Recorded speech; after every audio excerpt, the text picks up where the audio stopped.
Hi, and welcome to Pass Her the Mic, a lifestyle, wellness, personal development mini-series with your host, yours truly, Deandra Kanu. Please welcome Tammy K. Lee to the podcast. Oh my gosh, that was such a good intro. I'm like, is that me? Don't mean to toot your horn, but you have a lot going on, which is why I admire you a lot and why I wanted to actually have Tammy into the podcast today, because I feel like when I first met Tammy, she was the girl on The Bachelor known as the girl for having, 5-6 jobs? Mm-hmm. Was it 6? I had 7 jobs. Oh, I stand corrected, 7 jobs. So I feel like when I first met her, I was like, how is a woman who seems like it makes you make time for your family, it seems like you make time for your friends, you're always there for me whenever I need you, but you're working 7 different jobs, and I always found it so amazing. So can you tell me a little bit about your life growing up and what that looked like, and how it brought you to the kind of place that you are right now? Oh my gosh, we're getting real deep. We're getting deep. Right from the get-go. First of all, I love you so much. Thank you for having me. Of course. And I guess, I don't know, everyone always assumes that I was in a very loving family, and my parents were probably so proud of me for everything that I've done, but it wasn't the case at all. I actually think the reason for my hard work attitude and quote-unquote success was because of my parents' lack in my life. So my parents got divorced when I was younger, and I ended up with my mom, and my sisters stayed with my dad. And I mean, long story short, my mom left me. I couldn't go back to my dad because it was a very toxic situation. I ended up finding out he wasn't my real dad when I was 18. There's just a lot of things that happened. I kind of was on my own right from the beginning of age 14. And then I moved out when I was 17 officially, and then lived on my own with my friends. And yeah, I feel like I've always just fended for myself, and kind of just like, if I don't figure it out, no one else will. So I have to figure it out. Like, failure is not an option. And I think that's why I've like constantly feel like I have to go. But if you asked me a year ago, you know, am I a hustler and everything, I'd be like, hustle culture is the best kind of culture. You should be working hard for the things. This year has taken a big toll on me, and like mentally and everything. And I think that I've realized I just need to be, you know, and That's so relatable. yeah, it's just. You turned what, 27? I turned 28 in June. Okay. So I had a birthday this past June, 28, and I feel like I just blinked and like time flew by, you know, and I still feel like constantly I'm fighting for the standard that I set for myself, and like I am proud of the things that I've done, but it's never enough. Yeah. And it's so exhausting. I feel like that's a trouble and / problem that a lot of people have in today's society, especially with the hustle culture that you mentioned, and that's something that I had a very different upbringing from you, but we still have very similar mentalities. Like, if there's anything that I want, I'm responsible for getting it myself. And that if you want to do something, like, you're solely responsible for that. And that's always kind of the mentality I've had, which is like what gives us that drive, which is very toxic in my opinion, but it's also really beautiful because we've ended up in really, you know, beautiful places in our life, even though it doesn't seem like it, because from the inside, you and I have conversations all the time, like, we're stressed, we're burned out, and a very similar switch flipped in my head. I turned 27 this year, and I'm like, I want to sit down.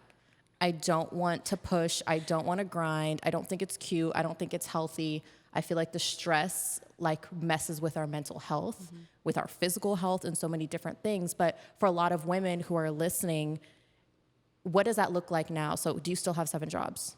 So I've definitely slowed down on my jobs. I think I have 4 now, I want to say. And I picked up another project. So definitely toned down from the 7. I used to be like, for the last 10 years, I was just like working for 15 to 20-hour days. Yeah. I'm not even kidding. I'm not even over-exaggerating. So now that I've had this past year to kind of slow down a bit, enjoy, and like, honestly, it really screwed with my mind because I kind of had to be sat down with my mental health and my emotions and deal with it head on, because I now have the time to. So I think that was a huge eye-opener for me. I recently have gone to therapy again and just kind of dissected all of that. So yeah, I think I'm with you. I think I don't want to do anything anymore. I just want to sit Yeah. And I just want to enjoy my life, because why am I working so hard if I can't even enjoy the life that I've worked for? I agree. I think what's the point of working hard if you're not going to be able to enjoy it and if you don't have anyone to enjoy it with? And that is something that I've also feel like has changed my mentality is what am I working so hard for? There was obviously a tangible goal, which society tells you, like, you want to be these independent boss women, but then it backfires when you're getting to a certain age where you want companionship as well, and you need to also make more time. And I think it would be ignorant of me to say, like, we all deserve to just sit down and relax when we know that's not necessarily possible for everybody. Like, some people work 2 jobs because rent is expensive, or there are things that they have to help their family with. But tell me, when you were in the most toxic, unhealthy place in your life, give me an example of what your day looked like from start to finish, working so many jobs, and like as in a combination of what your mental health looked like. So this was pre-bachelor, and I had a lot of jobs then, and I was working super hard and missing, events and family moments and birthdays and celebrations. And I didn't care, because all I wanted to do was work. I believed that I deserved a life that was a lifestyle that I earned, and I wasn't going to stop until I got there, and I did that. So I would wake up at 6, I would go to the gym, then get home, get ready, get to the office. I worked at Allstate Insurance. Then I was a top producer there, 7:30 until 6 p.m. I would get out, show houses in between, and then go into the bar at probably 5, or what is it, like 8 or 9 sometimes, and then wouldn't leave until 3 in the morning. So it was just all day, straight from the beginning to the end. And I really ran with that momentum. I was like so high of life, but I think that at some point I burnt out really badly, and like I was super irritated. I hated everything that was going on in my life. I hated the friendships that I had. I didn't date or sleep with anyone for 3-4 years at that point.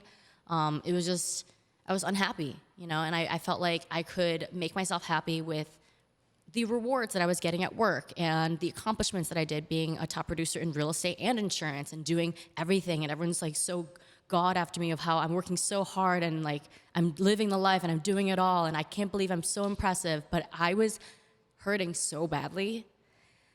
I didn't know how to save myself. And the only thing that I could think of to save me is to work more. So. And I feel like that's almost a coping mechanism of yours. And that's something that I've noticed is that anytime I feel like you're going through something, you turn to your work. Yeah. And you make yourself busy, which I feel like a lot of people can relate to, especially, and I feel like I'm the opposite. I want to just lay in my bed and just cut off from the world. And obviously, I feel like there should be a balance of a little bit both of when you're going through something, not necessarily turning and diving into work because that can be really unhealthy, but also not secluding yourself from the world. Yeah. You mentioning that you not dating for 3 years or not sleeping with anyone, how did that flip switch? Did you notice that maybe you weren't attracting the kind of men? Like, was that a personal choice to not date? What was that transition like from not dating to dating? And how did you find that you showed up in those relationships or those dating instances when you did? Being a hard worker, being a grinder. I always put work first, and that came before any of my relationships. And I think that I just put off dating because that was the last priority on my list. So I think moving to LA, meeting new people, I just like realized, I'm like, you know what? I think I'm coasting right now. I think I'm a good point in my life. Like I just got off the show. I got my California real estate license. Then I started dating a couple people. I never wanted a boyfriend at all. And I think it's at one day it just flipped, and I'm like, you know what? I think I want to share the hard work that I've done in my life with another person, and I deserve that because I didn't come from very loving parents. So I hate this. It's beautiful. I didn't come from loving parents, and that really sucked. But it's something that I deserved, and I'm like, you know what? I do deserve the love that I crave and I want. So You do. And I think that's another misconception I feel like people get from you is that you're like this hard, just unbreakable human, and at least the previous Tammy that I've seen people, the way that they berated you online post-show is as if you were the soulless human, like with an agenda only for yourself. And I feel like people got that because you want to work really hard. You push yourself, you mask your emotions, and then it leaves you in a place where do you turn to? And you wanting to become this person who doesn't work as hard and being able to share that with someone and not having the supportive family unit all plays a part in your personality today. And I think it's really beautiful, and I understand why you're getting emotional because you haven't really had anyone to be your backbone. you haven't really had like a significant other who's like able to like lift you up until obviously now it's like you have your partner and you're able to share certain things. But I feel like you're such an alpha woman and I relate in a lot of ways. And sometimes it's nice to have a partner in life who can help you and balance out that energy and maybe even be more dominant than you or more hardworking so that you can lean and feel in your feminine. Yes, exactly. I think I really strived on being an alpha female and like my masculine energy, and I love that, and I do love that, and I think that's why I work so hard. But there needs to be a balance, or life is just going to be so unfulfilling. I don't want to be a man. Like I don't want to be like taking care of things and getting. I want to be a pretty princess sometimes. Right. And I think I deserve that because I put in the work in my life to earn that, and I think we all like. Both male and females should have a balance of feminine and masculine energy to some extent. Absolutely. And I agree with that. I think that growing up and through a lot of my relationships previously, I was the alpha. Mm-hmm. I had to be the alpha. I was really hardworking. And then I realized, why am I like that? Mm-hmm. You know, why am I trying to do everything by myself? I wouldn't let someone touch a doorknob for me. Mm-hmm. I wouldn't let someone open a car door. I was the girl, you know, when I was younger asking if we could, you know, you wanted to split the bill. Mm-hmm. And to me, I'm like, that's not the kind of energy I want in my relationship. Mm-hmm. I want someone who's going to come in and have a provider mentality, and I want to be able to work hard if I want to, and I also want to be able to take a chill pill if I want to and not feel like I have to be the man of my relationship because I'm not a man. Yeah. And I don't want to be a man. Yeah. And society's pushing that independent, hard girl. You don't have to be that to be independent and hardworking. You can also allow space for someone in your life to be able to come in. What tangible things or what habits did you have to change in order to open your life up to have a man or a partner specifically did you do? Was there certain things that you had to change? Like, I mean, I made the example like letting men open the door for me, but something a little more like in your personality, did you have to change anything to be able to open up space in your life for a partner? Oh, I feel like so much. I mean, right off the get-go is I had to like take away some of my jobs to have a space to even care for another person. And I think mentally, I'm still working on it to today. We're a year into our relationship, and I still have trouble sometimes letting him do things for me. And like I've been catching like like opening the doors, you know, because I'm like I'll get it myself. I don't care. It's a door, you know. But like that's not the whole point. The point is like that is a man. He's a provider. There's roles that we play in our relationship, a male and a female, and I shouldn't be. Because then I set precedent for me not needing that in the future, and I do need it. You know, it's not that I can't open my own door. I can, you know, but if he wants to and he wants to be a provider, he should step up and do so. Just like how we as women step up and be motherly. You know, that's something that a male can't be. Mm-hmm. So I think that was a big learning curve for me because I want to do everything myself. I think that if anything is going to get done correctly, it's going to be done if I did it myself. But you have to trust and let go and just know that your partner is going to catch you when you fall or catch you. Like I've heard this analogy on TikTok the other day. It's like it shouldn't be 50-50. It should be, I can only give you 30 today. Can you back up my 70 today? You know? And some days he's going to be like, I'm at a 20. Can you back up my 80? And I'll be like, yeah, you know, that's what a partnership is. I agree. And it's crazy because as I get older, and I promise this relates, is I stopped saying that I wanted a boyfriend and instead I said I wanted a partner. Mm-hmm.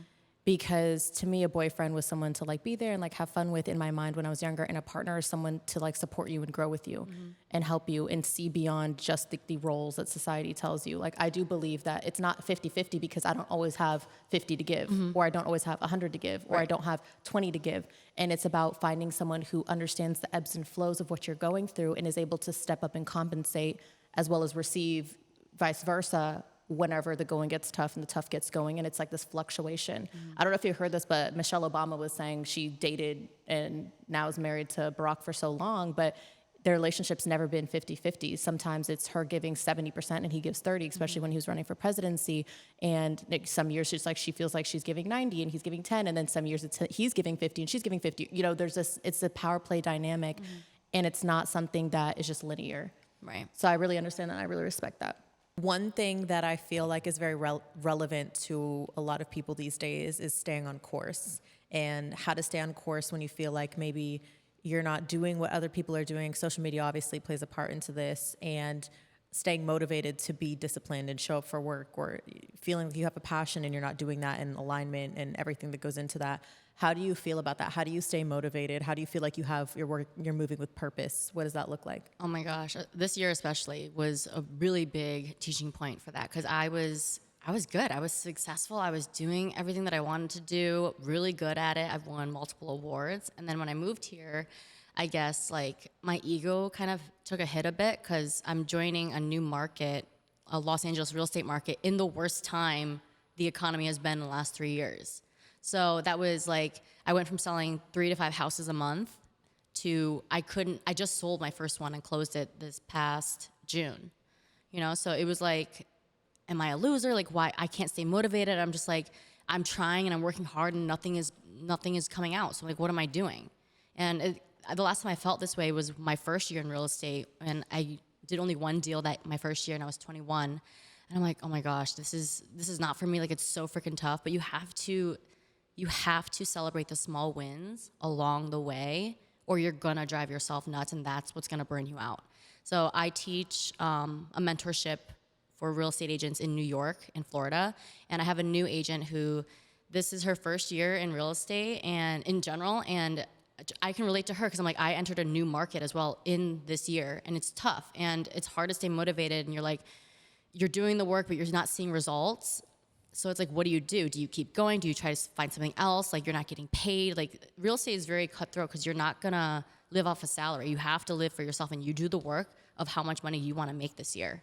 So I've been teaching her every week and just trying to keep her motivated. Like, if you got someone on the phone this week and you called 20 people, you got someone on the phone. And so what? They told you no. But that's a small win that would have been 0 people if you didn't call anybody. So I think that is what keeps me going as well. Like, with real estate here for myself, like, I'm contacting people, I'm talking to them, and it's really frustrating because no one's closing. And then when I finally got a deal, it fell through, and I'm just like, I just can't catch a break. Like, life is just hitting me right when I'm down, and just, that's when I think I'm learning to just be, because I'm okay, you're good. You know, I have to kind of come back to myself and be like, you're okay, you have a roof over your head, you can eat any food that you want, order from anywhere that you want, you can wear clothes that you want to wear, and you should be thankful for that. And that kind of humbles me back to kind of like, okay, let's take a day, you can have a day to cry your eyes out, and it was a tough day, and then tomorrow you're gonna pick yourself back up, and you're gonna keep moving forward, because that's what you've done for the last 10 years. I've gone through way worse shit than this market, and if I dug myself out of basically being homeless at 14, I can dig myself out of a bad market. It's 1 year out of I have 40 probably plus years left on this earth.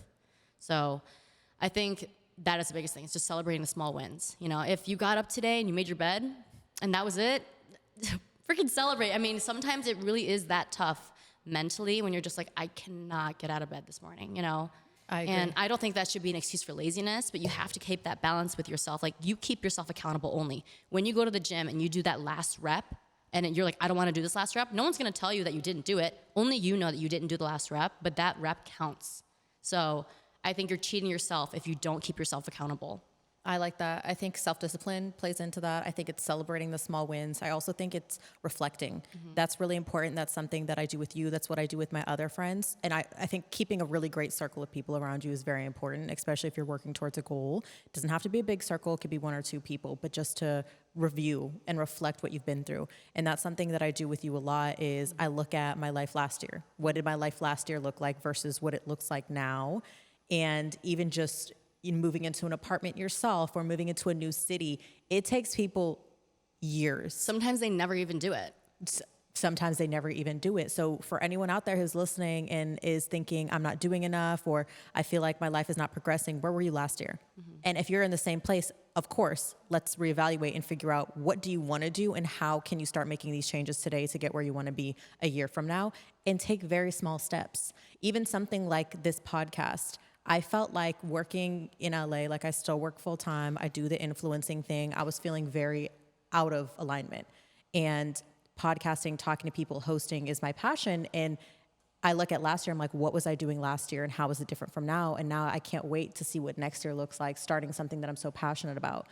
I feel like making sure that every year you're just kind of checking where you are and being happy that you've come this far. Because some people, again, don't do anything. They're in the exact same place as before. So just having that self-awareness is very important. Yeah. I mean, even like people who work in corporate, what do you do every year with your boss? You have an annual review of what you did this past year. You know, I feel like you need those check-ins with yourself. And I honestly do it 3 months and then at 6 months and then again at 9 and then 12, just because I'm not the same person I was even 6 months ago. I don't even look the same, you know? It's just like all these things. And I love what you said about having that circle of people and support. I used to not believe in that. I used to believe like I can count on myself. I can do it myself. I did it myself my entire life. But us as humans, we crave that kind of companionship. We're just meant to be relationship type people. We feed off each other's energies. Like, why do you think wolves travel in packs? They protect their pack, you know? And like we've had so many conversations in this last 2 years, Dee, that you know, you were falling short and you're like, I need to talk it out and I'm here to listen. And I've definitely come to you and I'm like, I'm not having a good day. Like I need a shoulder to cry on right now. And I love the hike that we went on recently and we kind of just like sat at a bench and it was like sunset and we were just reflecting like, where have we been this last year? And all these things that you told me that you wanted to do. I'm so proud of you for even starting this podcast because I know it's freaking hard and it's not easy. It's not for the faint of heart, but you've been wanting to do it for so long. And Honestly, I'm like, if you didn't do it this year, I'm like, you're not going to do it. Right. And I need you to either step up for yourself or you're not going to do it at all. Absolutely. And you know me, I'm super like, I'll let you feel your feelings and I can show empathy and sympathy for that. But I'm the type of friend, you need to pick yourself back up and let's fucking go. Okay, I'm not going to be here for a pity party. If you want to do it, we need to do it. I agree. I think one thing I hate, I'm not going to use the word hate, I really dislike, I don't surround myself by yes men and yes women. None of my friends are just like, oh, like, you're doing great. Like, and that's simply it. Everyone around me wants better for myself and I want better for myself and I want better for my friends. Yeah. So if my friend tells me something, if you tell me you want to do something, I'm going to hold you accountable. And then the next time we have a conversation about that, I'm going to ask you about it and we're going to progress and move forward. One thing that, I'm working on is enjoying little moments outside of my work. You and I start going on walks. Luckily, we live close enough where it's like I can just hop, when I'm done with work, I can hop over there. And it's like something as small as enjoying a walk after work with your friends. That's part of enjoying the small moments, the small wins that you're even able to do that. And it doesn't seem like a very big thing. And to people who are overachievers, it's why do I need to enjoy going on a walk? Or why do I need to enjoy the little moments after work? Because that's what makes you enjoy life overall. So that you're not dissatisfied your entire day, stressing about the future and basically screwing the present. And meditation, being present, the yoga mentality is a very true thing because we have to learn to be present right now because this is the youngest we're ever going to be. It's the hottest we're ever going to be. That's right. I pray to be hot my entire life, but it's like you can't stress too much about the future. The future doesn't exist. Only the present does. Yeah. I mean, that is the same analogy of like setting goals. Like we have big goals in our life, you and I, and I'm sure many of us who are watching also have really big goals for themselves. But if you don't count your wins, enjoying a walk, that we live in California, we are from the East Coast. Right. Or I grew up in No, I grew up in Maine. Oh, that's right. So yeah, from the East Coast. So I would have never dreamed of walking down the street in Hollywood with palm trees with a friend that I met on a TV show. Right. So it's just like that. It just brings you back down and you're like, wow, I have crocodile tears right now because like I'm complaining about my life and I should be doing better. And yeah, maybe I should, but also like Tammy from 5 years ago would kill to be in this place. I agree. And it just made me think about even before I went on The Bachelor, I've always been the kind of person, like I just believed I was going to be successful and I know I'm going to be successful. And it's a story I will always tell myself and I'm going to work hard to get there. But even before I went on the show, I had a vision board and it had like a California beach and it had like The Bachelor on it. It had all these different things that I wanted in my life at that moment. And it's so crazy because now I live in California. I was on the television show. It was just so many different things that were on that vision board that I need to remind myself, you were once in Texas working at a job that you were miserable at, no flexibility. Now you're in California. You have a great job. You do influencing. You have really great friends, even though social media construes it, I should be traveling, I should be doing this. It's like, look at where you were, look at where you are, and think about where you want to go and how you can align yourself to get there. And for anyone who's listening and thinking that you want to drastically change your life, you're very capable. The only person who's going to change your life is you, as Tammy and I are saying. And it seems harsh and it seems like hard, like, well, maybe you don't understand, you guys have this, you have access to that. But at the end of the day, like, you have the only control in your life to be able to change your life. And like, you should feel empowered by that. And that if there's something that you love to do and you want to do, like you have to start taking small steps right now to get there.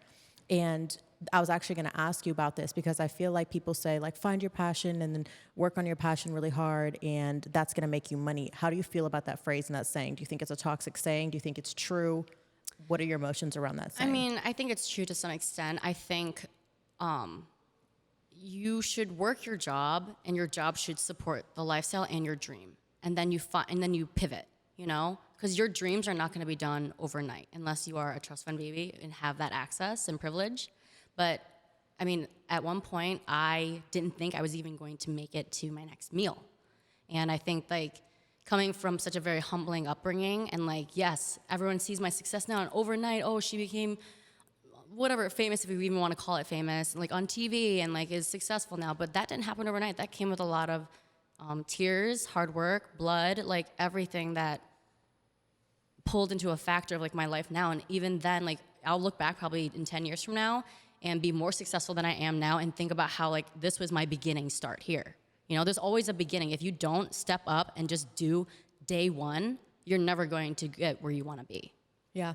I think that hearing the phrase, like, you should be passionate about something and your passion is going to make money, I think it can be a little toxic at times. I think that sometimes we don't always have that option where you just come out the gates unless you're an amazing artist or maybe you're really good at a sport or maybe you're very talented in a specific thing. But if you don't have a direct talent that instantly translates to money, I think it can be really toxic for people to be like, well, find your passion and then just start doing that and do it really well. You should use your passion. It's your hobby. It's your side hustle. You do what you can. Maybe what you're good at is different from what you're passionate about. Like for me, I feel like I'm really good at talking. So I went into sales because that was like my strong suit, but my passion is hosting, social media, podcasting, creativity. That's where my passion lies. And I'm doing that as a side hustle until it becomes my reality. But if I dropped everything like I wanted to a year ago and just quit my full-time job and just quit everything, I would have been homeless. Yeah. You would have been homeless when you told me that, and I'm like, okay, let's rethink that. I do believe at times you do need to give your 100% energy to get where you want to be, and there's people who they've maybe saved up and they're in a place to do that. Me, I'm too calculated. I have a lifestyle that I've created for myself, and I need that to be able to continue to a degree before I just jump full turkey. But when I came to LA, I was like, I'm going to quit my job. I'm going to do this full time. And it can be toxic to think that you have to do that. It can be a transition. I think people need to realize that there are people that do that, you know, drop of the hat, quit everything and like fight for their dreams. Like that's what actors do sometimes, but you don't need to do that to still chase your dreams. Yes. And I think, so there's definitely two avenues to go to. So don't feel like it has to be 100% everything unless you're in a place that you can do that. A lot of people who live with their parents do that if you can. I should have taken the opportunity while I lived at home in Texas to do that, but I didn't. And I love money, and I want to make sure I can maintain the lifestyle that I've created for myself because nobody pays my bills. Yeah, I think it keeps you motivated, and it taught you like you make your own money, and like this is a tough world out here. Like you got to be working and like doing things that you want to do to fulfill your life financially, emotionally, physically, and no one else is going to do that for you. Exactly. What were you most scared of growing up versus now? When I was little, I was most scared of being alone. Ooh, that's a good one. Yeah, I think that really falls into a factor of like my relationships now. Because I still have that fear a little bit. I have a really bad fear of abandonment with like friends or like relationships, which is why I was so cold, I think, like right off the show. It's just because I'm like, I don't need anyone. I didn't, and that way no one could hurt me, you know? I think my fears now are just not being as successful up to the potential that I want for myself. And that in itself is very toxic to think as well. Again, because I'm not really living in the moment. I have this anxiety about the future all the time. But I think I'm trying to learn like the balance, you know? And so feeling that your fear of being alone, how did you work to overcome that? And obviously that stems from your family. That stems from... I think learning to trust, again, people and myself, that if all else fails, I'm here to at least pick myself back up. But I do have friends and family, like my sisters, that can pick me up as well. And you have to trust that. Because if you don't, you're just going to always be living on edge, you know? I agree. I think also another thing that you and I had talked about is like leaning into your faith. And for anyone who doesn't have family, or maybe you don't have friends that you can lean on, or you feel like you're alone, whether it's faith, whether it's spirituality, whether it's religion, whatever, I feel like that's something also for your mental health that you have to lean on. I think when I was at my loneliest, when I was still in Syracuse, I was before The Bachelor, when I was the most loneliest. I think I went back into my faith, and then that's when I became a youth leader, and I taught, kids about faith and God and everything, and spending the time with them, and then being really involved in my church. Like, that's when I really kind of re-excelled my faith, and that's what I base off my life now. Like, I think I'm going to do the work, of course, but I have to also trust that God's going to be there to have my back at the worst case scenario. Do you feel like leaning into your faith gave you some kind of purpose, or do you feel like you have a purpose right now, or no? Or your calling, whatever you want to categorize it as? I don't know. I guess yes and no, because I feel like my calling changes every time depending on how I feel that day. But I know I'm meant to teach and help other people before me, so they don't have to do the things that I went through. I don't think that I wouldn't wish that upon my worst enemy, the childhood that I grew up with, but I don't regret it at all because it made me the person that I am. Yeah. One thing that I took away from Jay Shetty, he's one of my favorite podcasters. I listen to him all the time, and he's talking about if you feel like you don't have a purpose, or you feel like you don't have a path and you're just living life, be of service to others. And that's where I really got this idea of I want to be of service to others. And I even at one point I made bags for like homeless women to keep in my trunk, which is crazy living in LA because every single homeless woman that I tried to give it to, they rejected it. No, LA homeless people are super bougie. Yeah. I once gave this guy a slice of my pizza, and he's like, I don't want that kind of pizza. I'm like, it's pizza. Yeah, no, it's the craziest thing. And it doesn't stop me necessarily from being of service. I'm going to keep trying, but being rejected by someone who, you're trying to do service for, and just out of the kindness of your heart, that rejection, it hurts worse than being rejected by a guy, I swear. But being of service to others, it gives you a purpose in this life, whether it's volunteering somewhere, you said you were a youth leader, whether it's doing a nice deed. I think that it's doing a nice deed once a day is so underrated, whether it's holding the door for somebody, complimenting someone, saying hi to someone in the elevator.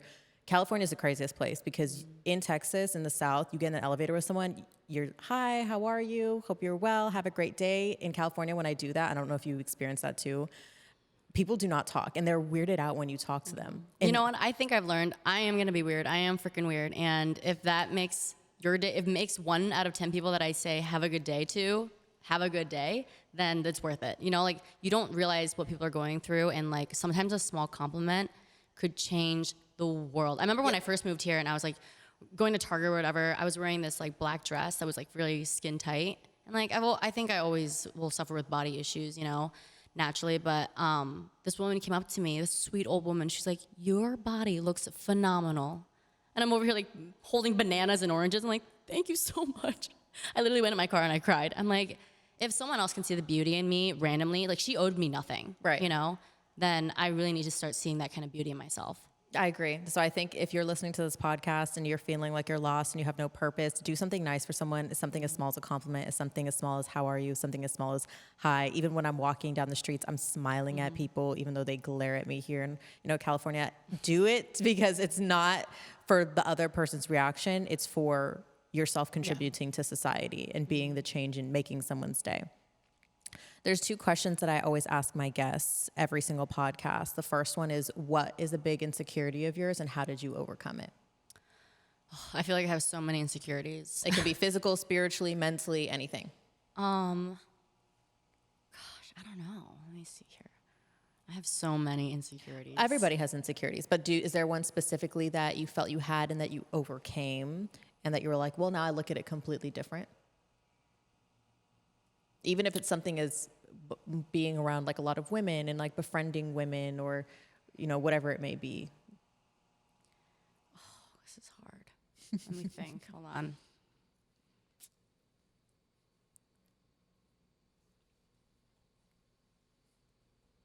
I think You're just perfect. I'm just perfect. No, I'd have a lot of insecurities. I'm just trying to see which one I want to try to lay out to public here. I think a big insecurity of mine is like being accepted by other people. And not that I strive for other people's opinions of me, But I think like moving to a new city, like I'm making new friends as an adult, and it's one of the harder things. And I kind of want to be like my authentic self, but sometimes it's a bit much, and sometimes my personality is very loud. And I think, you know, whoever's going to accept me for the way that I am are the people that I want around me anyways. So I'm just going to always be authentically myself. I'll never be someone that I'm not, or that I think that I should be. I like that one. And what do you love about yourself and why? And it could be mentally, physically, spiritually, socially. Let's see. I actually really love that I am very caring to people that are in my life, because it's really hard to come from basically, like, I trusted my family and my parents to love me, and they didn't, you know, at some point. So for me to give that back into the world, I should be like vain and like cold and like no one's gonna love me because I didn't get love. I think for me, I really strive to make people feel special. Like, if I'm if I'm at a store and I see something that you like, I'm gonna be like, Deandra would really like this, and I'm stopping by there anyways. I'm just gonna grab it for her, you know. You are. I think I really pay attention to details of what people enjoy, because it's the little things in life, you know. I agree. I think that's one of the things that I love most about you is I remember even when I moved into my apartment, like you were one of the friends that was there, one of the first. I think you came the first day I moved in. No, because you were crying, and Yeah. I just got off the plane. I remember this. Yeah. I got off the plane from New York, and I was like trying to do my own errands myself. And you called me. You're crying. You're like, I hate this place. I hate my apartment. People are weird here. I'm Yeah. like, I literally dropped off my suitcases in my apartment, and I drove straight to your place. Yeah. I'm like, what do you need? Talk it out. Exactly. I love that. So you're one of those people that definitely shows up for other people, even if people don't show up for you in your life. And I think that's really beautiful. Where can people find you? On social media or where? People can find me on social media, Instagram, TikTok, YouTube, at Tammy K. Lee, TammyKayly. And I actually want to release this too. So it's official that I am opening up a social club in New York. So that is what my big secret was. It'll be more in detail and everything when everything starts releasing out, but that's all I really want to say for now. And it's a really big project that I've been working on for a year, and I'm excited. You can also find her on $1 Million Listing LA. Yes, you can find me on $1 Million Listing LA. Our premiere is in December. Yeah, filming that show is definitely different than The Bachelor, because Right. I'm like getting mic'd up and I can have my cell phone. I'm like, is someone gonna Yeah. yell at me or take it away? But they just film us working, so it's Yeah. like whatever. I think that's so beautiful. Thank you guys so much for listening to the podcast today. You can find us on Instagram, TikTok. We're going to be streaming on Spotify and Apple Music. We thank each and every one of you guys. See you next time. Thank you. Bye.